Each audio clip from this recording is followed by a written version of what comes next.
The wind howled over the white plains like a living thing, shrieking through every crack of the lonely cabin. The snow had been falling since dawn, burying the world in silence. Inside, a single lantern flickered against the log walls, throwing long, trembling shadows. Thomas Avery stood near the fire, his coat dripping meltwater, his breath rising in pale clouds. Across the room sat Clara, his new wife, the woman he'd sent for through a letter and a promise made months ago. A mail-order bride from Kansas, her name had come on a train with nothing but a trunk and a folded paper bearing his address. She looked smaller than he remembered from the station, pale from the cold, fingers raw from travel, but her eyes were bright and unyielding. The storm had caught them before they reached town, forcing them back to the ranch. Now, with the roads buried and the horses spooked, they were trapped together on this forgotten stretch of land. Outside, the wind moaned like the memory of ghosts. Inside, silence pressed heavy between them.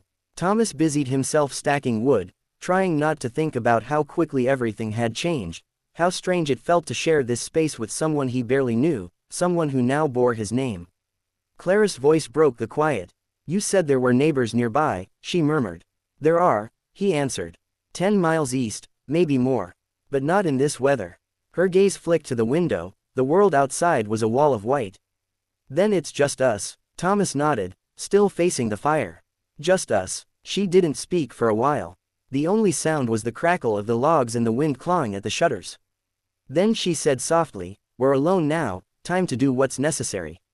Thomas turned slowly. Her tone wasn't soft, nor fearful, it was steady, practical, the kind of voice that came from someone who had seen harder days than this. "And what's that supposed to mean?" he asked. Clara rose, her shadow stretching tall behind her.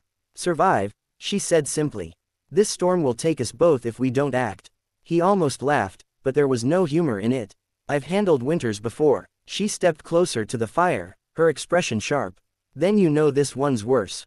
The roof leaks, the stores are low, the chimney's half clogged, and your horse can't make it to the barn." Thomas frowned. "You've been here one day." "I've been watching," she replied. "You live like a man waiting to die." Her words struck deeper than he expected. For a moment, all he could hear was the wind. Then he said quietly, "You think you can fix that?" "I think I can help," she said. "But only if you let me." He studied her in the dim light, the way her jaw set firm despite her shaking hands, the firelight catching in her hair. She wasn't fragile like he imagined. There was something hard, seasoned, maybe even haunted in her eyes. He wondered what she'd left behind in Kansas. What kind of woman answers a stranger's letter across states just to start over on land like this? They worked in silence after that. She patched the gaps in the shutters while he hauled wood inside. She found flour and salt, mixed a rough dough, and set it by the fire to rise. It wasn't much, but it smelled like life. The cabin warmed slowly, enough for the ice to melt off their coats. Later, as night fell again, the storm thickened. The lantern sputtered. Thomas bolted the door and checked the rifle by the bed. He didn't like the sound of the wind, not just howling, but shifting, carrying faint thuds, like boots crunching on frozen snow. He went to the window, wiping the frost from the glass, but saw nothing. Clara watched him. "What is it?" He hesitated. "Might just be the storm," he said. "Or maybe not." She stood beside him, peering into the white dark. "You think someone's out there?" Thomas's jaw clenched. "Don't know. But I'll be damned if I let anyone near this place tonight." Clara reached for the rifle and handed it to him, her hand steady. "Then do what's necessary," she said again, almost whispering. He looked at her, this woman he didn't love yet, didn't even truly know, and for the first time since she arrived, he realized she wasn't afraid. Whatever haunted the wind outside, she'd seen worse. And maybe that's why she came here, not just for a husband, but for a chance to face the world again. Thomas nodded, loaded the rifle, and blew out the lantern. Outside, the sound came again. Closer. The night pressed close to the cabin like a living weight. The wind didn't just blow now, it screamed, carrying with it a sound that wasn't quite natural. Thomas stood near the window, rifle ready, peering into the swirling snow. He could see almost nothing. Just white, endless white. Then, faintly, the silhouette of something moving beyond the fence line. A figure. Then another. He felt his pulse jump. "Someone's out there," he said, his voice low. Clara didn't flinch. She walked to the hearth, stoked the fire, and looked toward him. "How many?" "2, maybe 3. Her eyes narrowed slightly. Bandits. Thomas shook his head. Not sure. No one should be traveling in this weather. He wiped the frost from the glass again. The figures were gone now, swallowed by the blizzard. He stepped back from the window, every nerve alive. If they're smart, they'll move on. Clara met his eyes. If they're desperate, they won't. He looked at her for a long moment. There was no fear in her, only a calm sharpness, as though she'd faced this kind of danger before. You talk like you've done this, he said. I have, she answered quietly. More times than I'd like to remember. The words hung heavy between them. Thomas wanted to ask more, but the wind drowned everything again. He checked the rifle, then went to the door, sliding the bolt tighter. Clara moved around the small room, extinguishing the lantern and covering the lower half of the window with an old quilt. The fire was their only light now, orange, flickering, alive. For a while, they sat in silence, the cabin creaking and sighing under the weight of the storm. Then Clara spoke again, her tone distant, almost weary. You think I came all this way for love? Thomas turned toward her. I don't know what you came for. She smiled faintly, not with joy, but with memory. I came because there was no other place left. The wind howled louder. Thomas listened as she went on, voice quiet, rhythmic, like confession. My first husband was killed outside Dodge. Freight wagon raid, or so they said. But it wasn't Apaches. It was men from town. Men with badges. Thomas looked at her sharply. Lawmen, she nodded. One of them wanted our land. We had proof, papers, witnesses. After he died, I tried to fight them. They burned the house. The fire popped. Outside, the snow hissed against the walls. Thomas could see the faint tremor in her hands even as she tried to hide it. So you ran, he said softly. I ran, she admitted.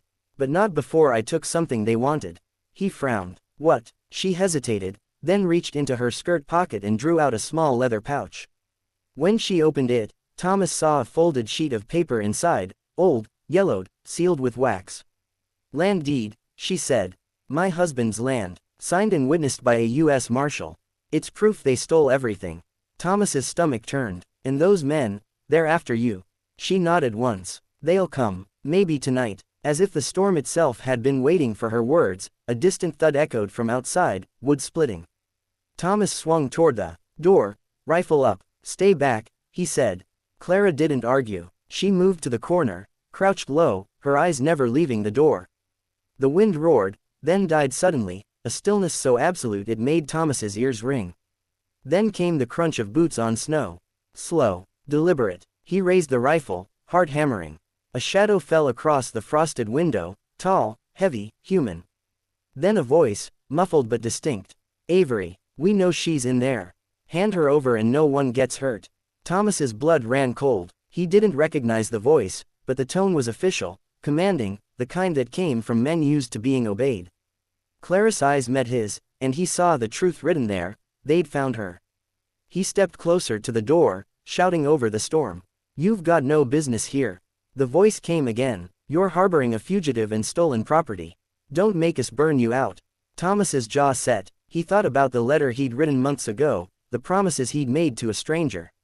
He hadn't known what kind of woman would step off that train, but now, standing between her and a world that wanted her dead, he felt something solid take root inside him.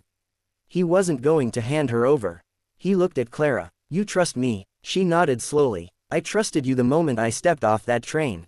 Thomas turned toward the door, his voice steady. Then we do what's necessary. He fired once, a warning shot that cracked through the storm like lightning. The echo rolled over the plains, swallowed by wind. Outside, the figures scattered, shouting, returning fire. The cabin shook under the impact of bullets splintering wood. Clara crawled toward the back wall, clutching the deed, while Thomas reloaded, firing again through the window.